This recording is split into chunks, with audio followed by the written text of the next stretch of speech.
नमस्कार दोस्तों, उत्तर प्रदेश विधानसभा चुनाव पर क्यों माना जाता है पूर्वांचल को महत्वपूर्ण। और आज प्रधानमंत्री मोदी जी ने यहां पर जनता को एक बड़ा तोहफा भी दिया है। जहां दोस्तों एक्सप्रेस वे का उद्घाटन किया है और पूर्वांचल से ही होकर जाती है राज्य में किसकी बनने वाली सरकार, और इसको लेकर संपूर्ण जातीय आंकड़े और आंकड़े आपको देने वाले हैं, क्योंकि 28 जिले और 164 विधानसभा सीटें अकेले पूर्वांचल से आती हैं। और इसी बीच सारे जो राजनीतिक दल हैं, जो यहाँ पर हलचल है वो पूर्वांचल में तेज हो चुकी है। तो पूर्वांचल को लेकर संपूर्ण आंकड़े आपको देने वाले हैं। आखिर पूर्वांचल का क्या कहता है माहौल, क्योंकि पूर्वांचल को लेकर जिस कार से यहाँ पर एक्सप्रेस वे का उद्घाटन यहाँ पर प्रधानमंत्री मोदी जी ने किया है, यानी कहा जाए तो एक बड़ी सौगात जनता को मिल गई है। लेकिन पूर्वांचल के लोगों का एक मानना रहा है कि हर 5 वर्ष में वो कहीं ना कहीं सत्ता परिवर्तन लाते रहे हैं। 2007 में जहां मायावती जी ने अपनी सरकार बनाई तो 2012 में अखिलेश यादव और 2017 में बीजेपी।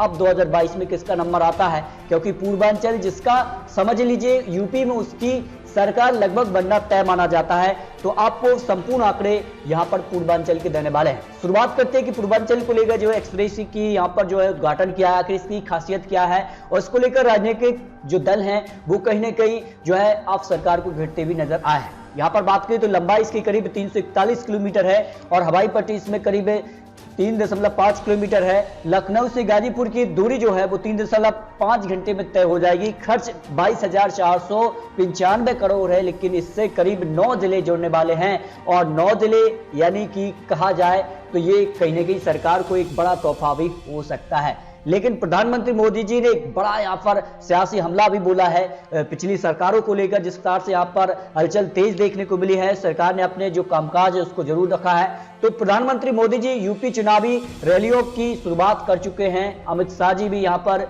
जो है दस्तक दे चुके हैं। तो क्या माहौल बनने वाला यूपी को लेकर, इसको लेकर संपूर्ण आंकड़े आपको देने वाले हैं, क्योंकि पूर्वांचल से ही होकर जाती है सरकार के रास्ते। यानी कहा जाए कि जिसका पूर्वांचल उसकी सरकार, ये हम नहीं बल्कि यहाँ के सियासी आंकड़े भी कहते हैं। और इसको लेकर जो है पूर्वांचल को लेकर बीजेपी दावा कर रही है, एक बड़ा दावा, क्योंकि पूर्वांचल से ही बीजेपी ने जीत का दावा किया था 2017 में और उन्होंने सरकार बनाई। लेकिन अखिलेश यादव ने एक बड़ा हमला कहा है कि अखिलेश यादव आरोप लगा रहे हैं कि जो एक्सप्रेस वे का उद्घाटन सरकार कर रही है, दरअसल उसकी शिलान्यास सरकार यानी समाजवादी पार्टी के ही समय की गई थी। यानी जो काम कहीं ना कहीं समाजवादी पार्टी का था वो यहाँ पर बीजेपी इसका श्रेय ले रही है, इस प्रकार से आरोप लगा है। लेकिन पूर्वांचल के सियासी आंकड़े क्या कहते हैं कि 28 जिले की 164 विधानसभा सीटें यानी कहा जाए कि काफी महत्वपूर्ण है और करीब 33% सीटें यहीं से आ जाती। इस कारण से सारे बड़े दिग्गज नेता है वो पूर्वांचल में ही डेरा जमा चुके हैं और पूर्वांचल से अपनी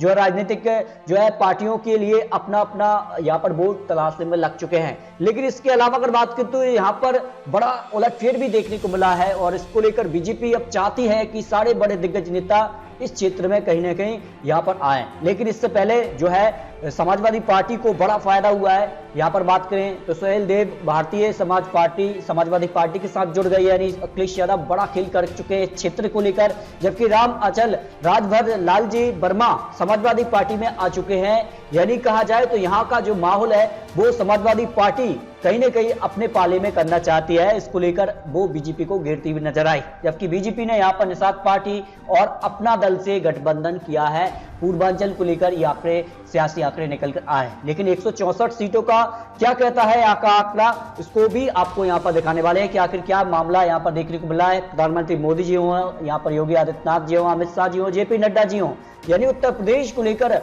बीजेपी पूरी तरह से सतर्क हो चुकी है। गठबंधन समाजवादी पार्टी के बढ़ चुके हैं। ऐसे में अपना कहीं ना कहीं जमीनी स्तर पर उन्हें नुकसान ना हो, इसको लेकर बीजेपी पूरी रणनीति के तहत यहाँ पर काम करना शुरू कर चुके हैं। लेकिन क्या यहाँ का जातीय आंकड़ा कहता है, इसके आंकड़े आपको दिखाते हैं। करीब मुस्लिम जो आबादी है 15 से 16% है, राजपूत यहाँ पर करीब 6 से 7% है, ब्राह्मण 9 से 10% है, यादव वोट 13 से 14% है, निषाद पार्टी 3 से 4% है, राजभर 3 से 4%, कुर्मी 4 से 5% है, मौर्य यहाँ पर 4% है, दलित 20 से 21% है। और ये बड़ा यहाँ पर कह सकते हैं आंकड़ा है और एक बड़ा यहाँ पर वोट बैंक है। और इसको लुभाने के लिए पार्टियां अपने अपने हिसाब से यहाँ पर जो है राजनीतिक दल स्टार्ट कर चुके हैं। लेकिन 164 सीटों का ओपिनियन पोल क्या कहता है, इसको लेकर भी आपको महत्वपूर्ण आंकड़े यहाँ पर देने वाले हैं। आखिर पूर्वांचल के सियासी आंकड़ा क्या कहता है, देखिए पूर्वांचल के सियासी गणित यहाँ पर बीजेपी को 2017 में 115 विधानसभा सीटों पर जीत मिली थी और इस दम पर बीजेपी ने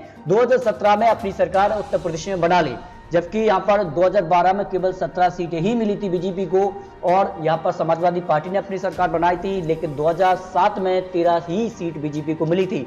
जबकि पूर्वांचल के लिए समाजवादी पार्टी का क्या रहा है गढ़ और इस बार क्या वो मामला फिट हो पाएगा या नहीं, क्योंकि जिस खास से समाजवादी पार्टी का वोट शेयर हो या फिर जो सर्वे में जानकारी निकली है कि समाजवादी पार्टी का वोट शेयर और सीटों में काफी तेजी से ग्राफ बढ़ता जा रहा है, लेकिन पूर्वांचल का क्या गणित रहेगा इसको लेकर देखिए। समाजवादी पार्टी ने 2017 में केवल 17 सीट ही मिली, जबकि 2012 में जब सरकार बनी थी तब 102 सीटों पर जीत हासिल की थी, बड़ी जीत थी और इस दम पर जो है समाजवादी पार्टी ने अपनी सरकार बना ली।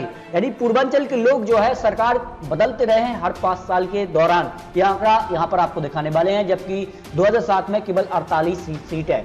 जबकि यहाँ पर बात करें तो 2007 में जब बीएसपी ने अपनी सरकार बनाई थी तब कहीं ना कहीं जो है बीएसपी को 85 सीटें यहाँ पर जो है पूर्वांचल के लोगों ने दी थी और 2007 में जहां बीजेपी को करीब 13 सीटें ही और समाजवादी पार्टी को 48 सीटें और कांग्रेस को 9 सीटें, अन्य खाते में 4 सीटें। यानी पूर्वांचल के लोग 2007 में बीएसपी की सरकार बनाई, 2012 में समाजवादी पार्टी, लेकिन 2017 में बीजेपी, लेकिन 2022 में किसकी सरकार ये तो पूर्वांचल के लोग ही तय करेंगे, उस पर जनता उनको वोट देने वाली है। लेकिन अखिलेश यादव बात कर रहे हैं कि अब जनता कहीं ना कहीं बदलाव चाहती है। 2012 की तरह 2022 में 22 साइकिल का दावा समाजवादी पार्टी करती नजर आ रही है। लेकिन क्या कुछ आंकड़ा यहां पर रहने वाला है, ये सारे बड़े आंकड़े आपको देने वाले हैं। तो 2017 में जहां बीजेपी ने अपनी सरकार बनाई उसके पीछे का बड़ा कारण था कि पूर्वांचल के लोगों ने एक साथ बीजेपी का साथ दिया था।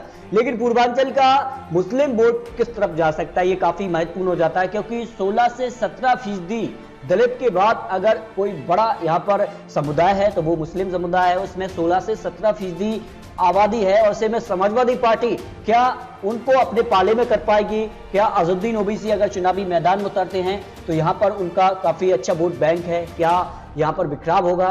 कांग्रेस भी अपना दावा यहाँ पर ठोक रही कि इस बार उनकी सरकार बनने वाली है, तो क्या कुछ होने वाला है ये तो आने वाला वक्त ही बताएगा। लेकिन जानकार मान रहे हैं कि अगर अजहरुद्दीन ओवैसी चुनावी मैदान में उतरते हैं तो इसका फायदा बीजेपी को होने वाला है, जो कहीं ना कहीं यहाँ पर उनको फायदा देगा। इसके अलावा अगर बात करें तो जिस प्रकार से यहाँ पर चुनाव जीतने के लिए अखिलेश यादव का प्लान है और वो सरकार के खिलाफ एंटी इनकम्बेंसी फैक्टर्स हों या फिर इस बार जो है कोरोना से नाराजगी का भी फायदा यहाँ पर समाजवादी पार्टी को मिल सकता है। किसान आंदोलन एक बड़ा मुद्दा हो सकता है, छोटी पार्टियों से गठबंधन भी हुआ है, कई पार्टियों के साथ समाजवादी पार्टी का गठबंधन हो भी चुका है। जबकि जाति का नया फॉर्मूला क्या हो सकता है, मुस्लिम यादव वोटों के साथ ब्राह्मण वोट को अपने पाले में लाने का प्रयास वो कर रहे हैं, दूसरे ओबीसी वोटों पर भी उनकी नजर रहने वाली है। तो यह अखिलेश यादव का प्लान यहाँ पर निकलकर सामने आ रही है। छोटे दलों के साथ वो सरकार बनाने के दावा जरूर कर रहे हैं, लेकिन मायावती जी का क्या प्लान होगा, लेकिन इसको लेकर क्या आंकड़ा यहाँ पर निकलकर सामने आ रहा है। अगर 2022 में पूर्वांचल का सियासी गणित क्या कह सकता है, 164 सीटों का ओपिनियन पोल किस प्रकार का बन सकता है, इसके अनुसार अगर बात करें तो समाजवादी पार्टी को 50 सीटें और बीएसपी को यहाँ पर करीब 22 सीटें, बीजेपी को 73 सीटें, कांग्रेस को 11, अन्य खाते में 8 विधानसभा सीटें जाने का अनुमान यहाँ पर लगाया जा रहा है। लेकिन ये तो चुनावी आंकड़े, चुनावी अनुमान है। आने वाले वक्त में क्या होगा, क्या बीजेपी अपनी सरकार बना लेगी 2022 में? क्या 2022 में समाजवादी पार्टी 22 साइकिल के साथ सवारी कर पाएगी, या फिर प्रियंका गांधी या फिर बीएसपी? आखिर किस कार का गठबंधन इस चुनाव में देखने को मिलेगा, ये तो आने वाला वक्त ही बताएगा। लेकिन दोस्तों आपको क्या लगता है, अपनी राय कमेंट बॉक्स में रखिए। मिलते हैं दोस्तों और सटीक महत्वपूर्ण विश्लेषण के साथ, तब तक के लिए जय हिंद, जय भारत।